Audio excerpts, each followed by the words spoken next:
FBI এর দেওয়া একটা রিপোর্ট অনুযায়ী প্রতি বছর আমেরিকাতে 1.4 মিলিয়নের মতন ক্রাইম হয়ে থাকে, যেটাকে তুমি যদি ভাগ করো তাহলে দেখতে পারবে প্রতি 26.3 সেকেন্ডে একটি করে ক্রাইম হয়ে থাকে। যতক্ষণে না তুমি আমার এই মুভি এক্সপ্লেনটি দেখছো ততক্ষণে আমেরিকাতে অনেকগুলো ক্রাইম হয়ে গিয়েছে। আজকের এই ভিডিওতে আমরা যে মুভিটি এক্সপ্লেন করব ওই মুভিতে আমরা দেখতে পাই জঙ্গলের ভিতরে এমন কিছু মানুষ বসবাস করে যারা তাদের আনন্দের জন্য মানুষকে খুন করে থাকে। তো চলো আর কথা না বাড়িয়ে ভিডিওর মূল পর্বে ফিরে আসা যাক। তোমরা দেখছো সিনে এক্সপার্ট ইউটিউব চ্যানেলের একটি অসাধারণ মুভি এক্সপ্লেনেশন।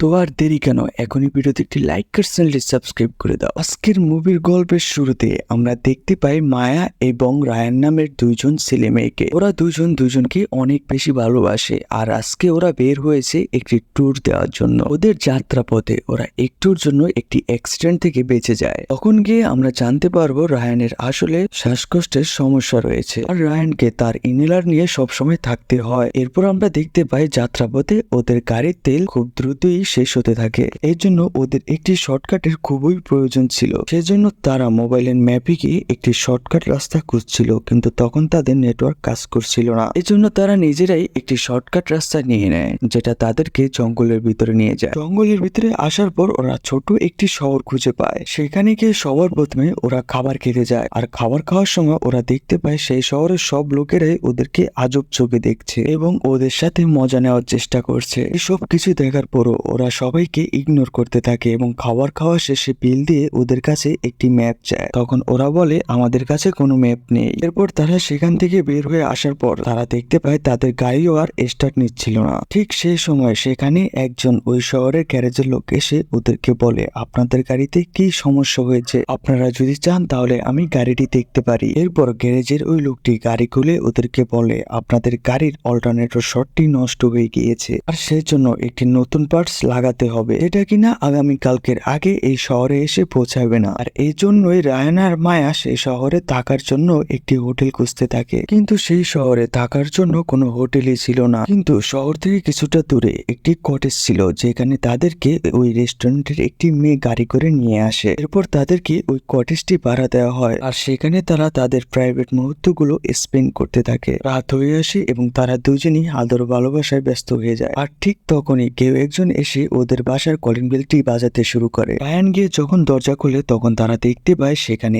একজন মেয়ে অন্ধকারের ভিতরে দাঁড়িয়ে রয়েছে। এরপর সেই মেয়েটি রায়ান আর মায়াকে বলে তামারা কি এখানে রয়েছে? তখন ওরা বলে না, এখানে তামারা নামের কেউই নেই। সেই মেয়েটি ওদের দিকে অবাক দৃষ্টিতে বেশ কিছুক্ষণ তাকিয়ে থাকে, এরপর সেখান থেকে চলে যায় বলতে বাসা থেকে একটু দূরে গিয়ে দাঁড়িয়ে থাকে। এরপর তারা যখন কথা বলতে বলতে আদর ভালোবাসায় ব্যস্ত, ঠিক তখনই ছেলেটির শ্বাসকষ্ট আবার দেখা দেয়। এরা যখন ইনহেলারটি খুঁজতে থাকে তখন ওদের মনে পড়ে ইনহেলারটি এখনো গাড়িতে পড়ে আছে। এরপর রায়ান ডিসিশন নেয় সে একা শহরে যাবে এবং শহরে গ্যারেজের ভিতরে থাকা গাড়ির থেকে ইনহেলারটি নিয়ে আসবে এবং তাদের জন্য রাত্রের খাবারও নিয়ে আসবে। তারপর রায়ান বের হয়ে যাওয়ার পর মায়া তার বান্ধবীর সাথে ভিডিও কলে কথা বলতে থাকে আর ঠিক তখনই তাদের বাসার দরজায় কে একজন কলিং বেল দেয়। এরপর মায়া যখন দরজা খোলে তখন সে কাউকেই দেখতে পায় না, কিন্তু বেশ কিছুক্ষণ পর দরজার ওপাশ থেকে কেউ একজন বলে তামারা কি বাসায় রয়েছে? এরপর যখন মায়া অজানা নামক ওই লোকটিকে বলে তামারা নামক কোনো মেয়ে এই ঘরে নেই,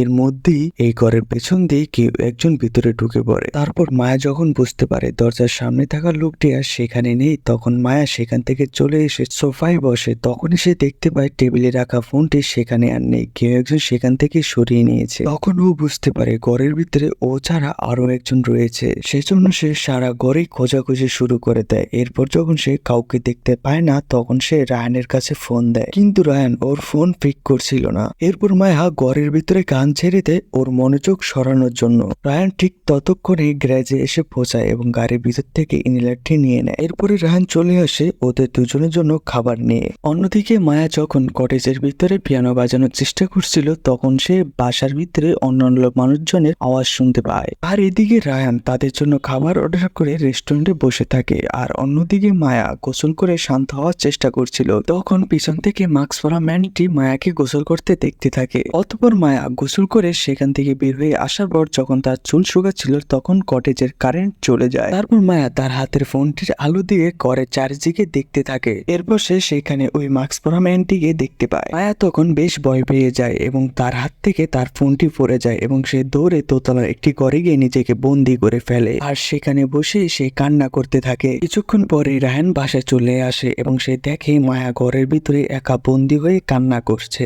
এরপর মায়া রায়ানকে বলে, আমি বাসার ভিতর একজন মাস্ক পরা লোককে দেখতে পাই। এরপর রায়ান আর মায়া বাসার নিচে চলে আসে এবং দেখে তাদের কারেন্টের কার্ডটি কেউ যেন নিচে নামিয়ে রেখেছে। এরপর রায়ান বিদ্যুতের লাইনটি চালু করে দেয় এবং মায়াকে বোঝানোর চেষ্টা করে সে হয়তো বাসার ভিতরে থাকায় একটি ছবি দেখে অনেক ভয় পেয়েছে। এরপর ওরা দুজন বাসা থেকে বেরিয়ে এসে দেখতে পায় ওই মেয়েটি এখনো বাসা থেকে কিছুটা দূরে এখনো দাঁড়িয়ে আছে। এরপর রায়ান যখন মেয়েটিকে তাড়া করে তখন মেয়েটি সেখান থেকে চলে যায়। এরপর মায়া আর রায়ান বাসার ভিতরে আবার চলে আসে। এরপর তারা দুইজনে রাতের খাবার খেতে শুরু করে। ঠিক তখনই উপরের ঘর থেকে তাদের খাবারের উপর রক্ত পড়তে থাকে। ওরা উপরে তাকালে দেখতে পায় একটি প্রাণীকে মেরে উপরে ঝুলিয়ে রাখা হয়েছে। ওরা দুইজন এটা দেখে তো বেশ ভয় পেয়ে যায় এবং দৌড়ে গিয়ে কটেজের দরজা জানালা সব বন্ধ করতে থাকে। ঠিক তখনই কেউ একজন কটেজের দরজা কুড়াল দিয়ে কোপাতে থাকে। এরপর এরা দেখতে পায় এই অজানা লোকটি আর কেউ নয়, মার্কসম্যান।